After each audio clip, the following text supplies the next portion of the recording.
Vale, primero de todo, muchas gracias a todos por participar.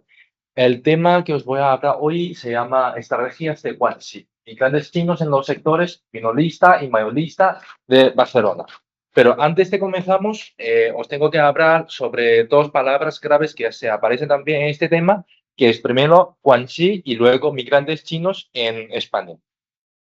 Primero, ¿qué es el Guanxi? Pues según la definición, el Guanxi es un vínculo ciático, particular y sentimental que tiene el potencial de facilitar el intercambio de favores entre las dos partes conectadas por dicho vínculo.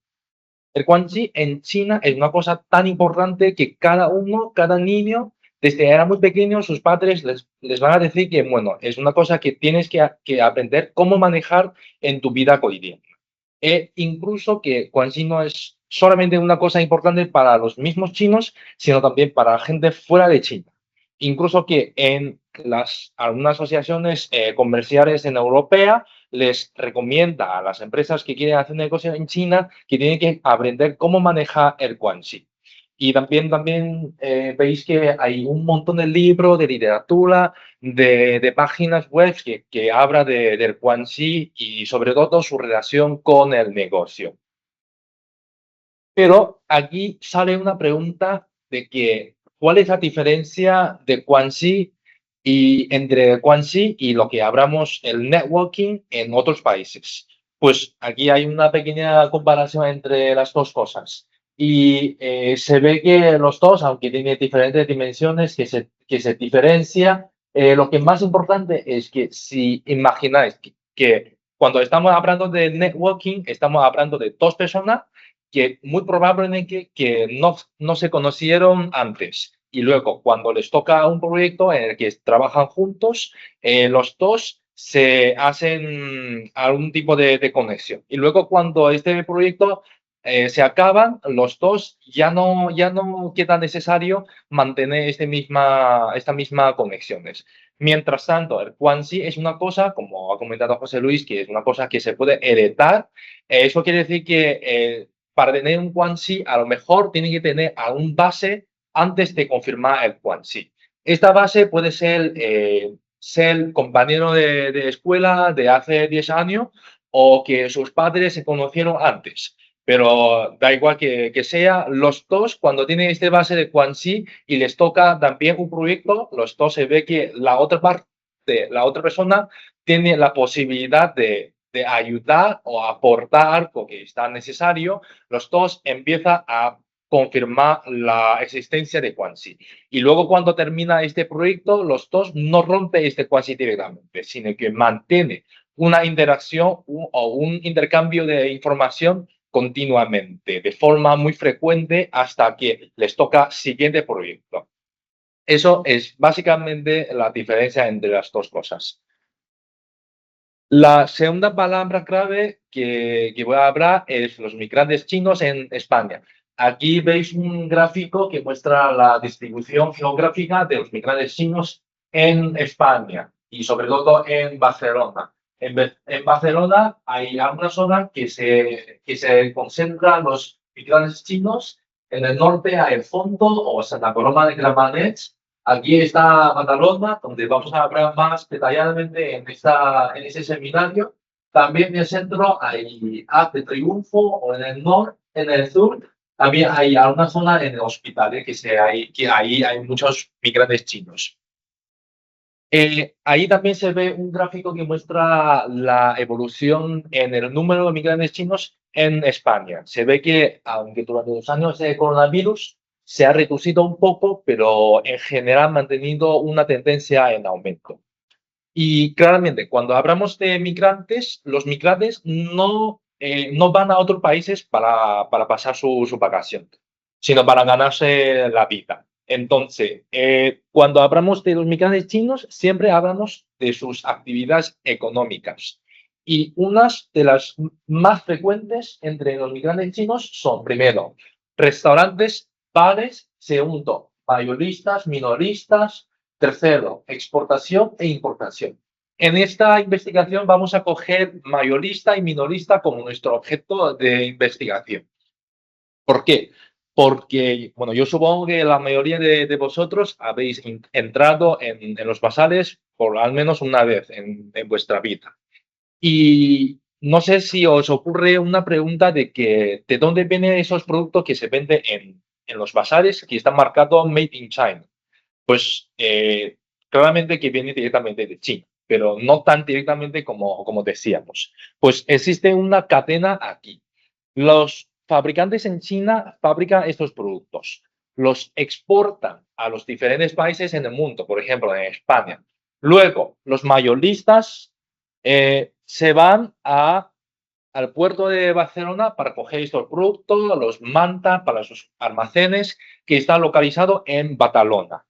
De Badalona lo vende, allí también hay un mapa de Badalona donde se ve la densidad de los mayoristas distribuidos en esta zona. Todos estos iconos amarillos representan cada uno un negocio de mayorista.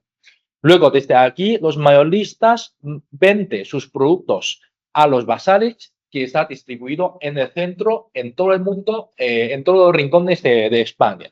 De ahí, al final, llega a los clientes finales. Eso parece como una cadena industrial muy desarrollada, muy perfecta, muy equilibrada, pero la verdad es que no es así.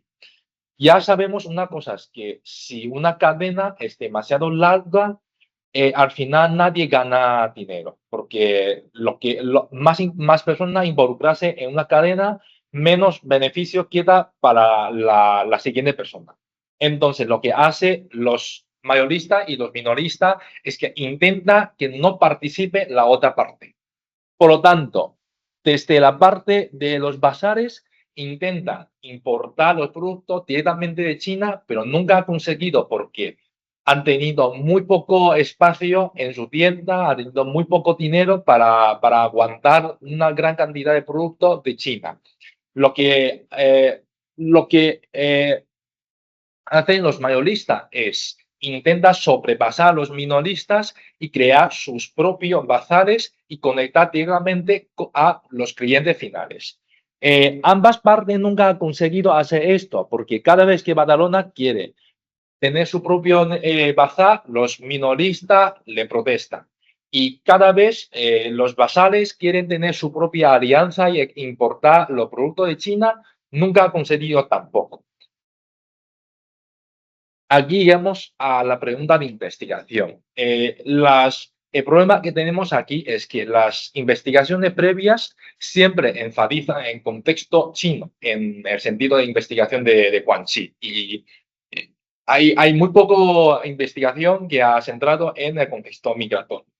Además, las investigaciones en los migrantes chinos siempre tratan a la comunidad como un colectivo homogéneo, así que no ven los diferentes subgrupos que existen dentro de la misma comunidad.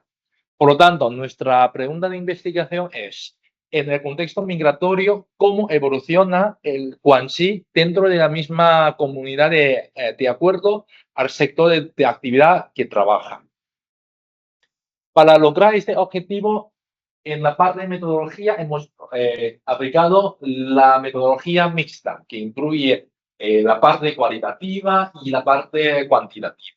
En la parte cualitativa hemos realizado observación participativa, trabajo de campo en esta zona que hemos mencionado, que tiene una alta aglomeración de los migrantes chinos. Entrevistamos a 24 de ellos que han trabajado o habían trabajado en el sector mayorista o minorista.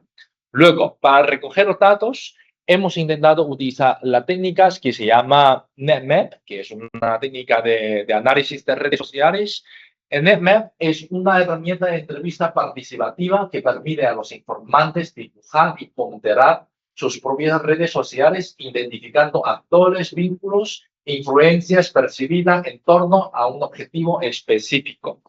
Hemos organizado 2 sesiones de NetMap, como se muestra aquí en la presentación, cada uno correspondiente al mayorista o minorista. Luego, después de tener los datos, vamos a utilizar dos tipos de técnicas para analizar esos datos. Primero, desde el nivel micro, analizamos con las triadas, que muestra cuáles son las preferencias o cuáles son las estructuras que están evitando estos diferentes sectores. Segundo, a través de ERGM, una técnica estadística, intentamos buscar cuáles son los factores o cuáles son las variables de atributo que está afectando a la formación de la red de Quanxi. Ahora llegamos a la parte de resultado. Primero con el resultado cualitativo. Para los que no habéis entrado en los basales son así, que normalmente lo monta por unidad de familia. Imaginamos que si es una pareja que está montando un bazar, uno de ellos tiene que vigilar siempre las cámaras de vigilancia que están ahí cerca de la caja, mientras que manejar toda esa caja, cobrar dinero, y la otra persona tiene que arreglar los productos, ordenarlo, y luego, si ya no hace falta arreglarlo, tiene que ir a los mayoristas para comprar los productos de acuerdo con la necesidad de los clientes. Eso hace que todos los días tiene que trabajar al menos de 8 o de 9 de la mañana hasta las 9 de la noche. Y tiene que trabajar 6 o 7 días a la semana.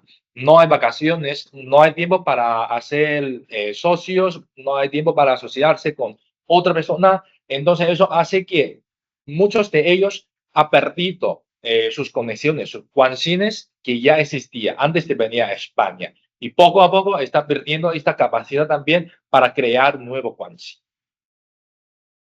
En cambio, en el caso de la mayorista, la gente está montando un negocio mucho más grande que los bazares. Está teniendo un espacio súper gigante, así que con solamente una familia no puede lidiar con, no puede gestionar todos esos productos.